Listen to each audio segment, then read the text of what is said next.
Hey gang, Mcownu here. Welcome back. I've got one more special replay from this war.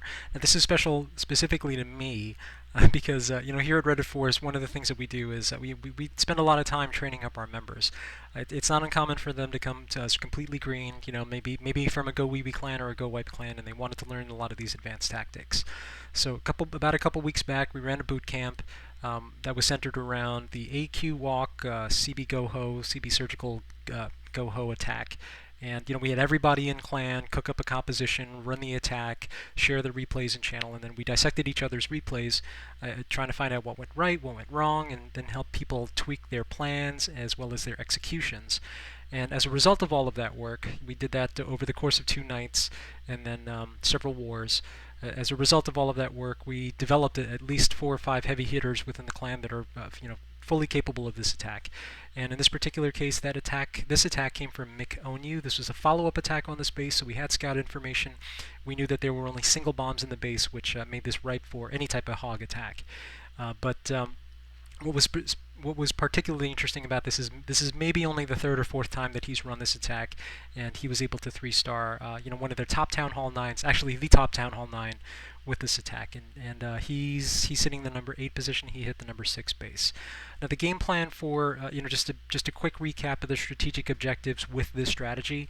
One of the reasons that this strategy is so effective against the right base is simply because when you can execute the AQ walk successfully and get them to meet up with the kill squad to jump into the core of the base, to take out the CC, to take out the AQ, and to potentially trigger or otherwise disable whatever is in these these spots, whether they be Teslas or bombs. The reason that this is so devastating is that by the time the AQ makes it down to meet up with the CC, she will have, or her and the 3 healers will have effectively taken out up to 20% of the base.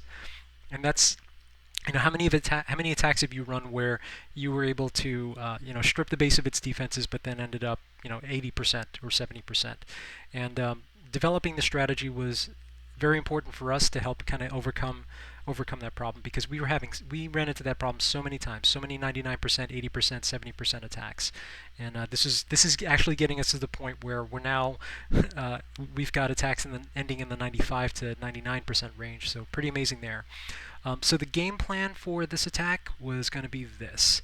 It was to again drop the AQ to target that gold mine. A couple wizards here to one-shot that. To one-shot the army camp. Now, the army camps are important steering structures for this because of the space that they create between one target and the next target. And really figuring out an AQ walk is all about figuring out the order of operations, at least for what her targeting sequence is. And the thing that you have to remember with the AQ's targeting sequence is that she operates in a cone, or the targeting sequence operates in a cone. So whenever that building goes down, the next closest building in a radius, whatever that circular radius is, and it expands based on what targets are available. You can figure out the order of execution. So it would end up looking something like this. It would go one with this building down. It would go 1, 2, 3, 4, 5, 6, 7, and then here you can do maybe 8, and then 9, and then 10. I mean, so many things can happen at that point, but that's the way that you figure out the order of execution. Once the AQ makes it down here, you're ready to start the other side of the attack, which is the golem, which is the kill squad, and that's typically just one golem to soak up these point defenses and get your wall breakers in to create one entry point there.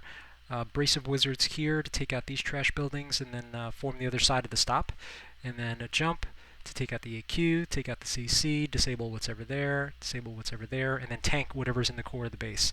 Once that's done, then we start the surgical portion of the attack, which is giants drawing fire from as many defenses as possible for just a portion of the time, because again, giants 940 hit points, hogs 470 hit points. This gives the hogs just enough time to jump in there, neutralize those defenses, and then continue to move on into the core of the base. Now, one of the other skills that they had to develop was the timing of all of this. You don't simply drop all of your assets all at one time expecting each one of those groups to live. Typically what you do is you deploy one group, and that way you're only taking DPS from this side of the base, and then once this area is done, you can get started with this group, and then once that group is done, you can get started with this group. And it's really important to develop that timing and awareness to know when it's time to start dropping in reinforcements. The simple reality is if you were to drop all of your assets all at one time, you're taking on the entire base. So 100% of the entire base's defenses and defensive DPS all at one time.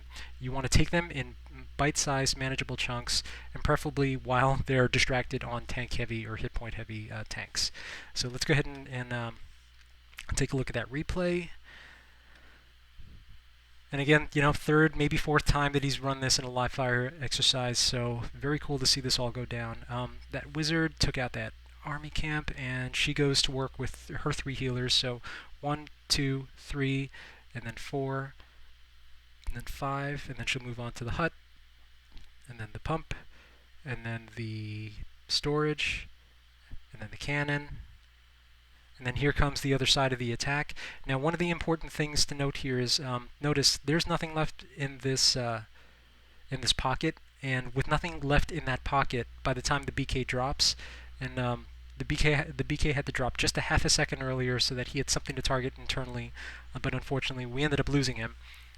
So it wasn't a perfect attack, but still, it was a good learning lesson for Onu.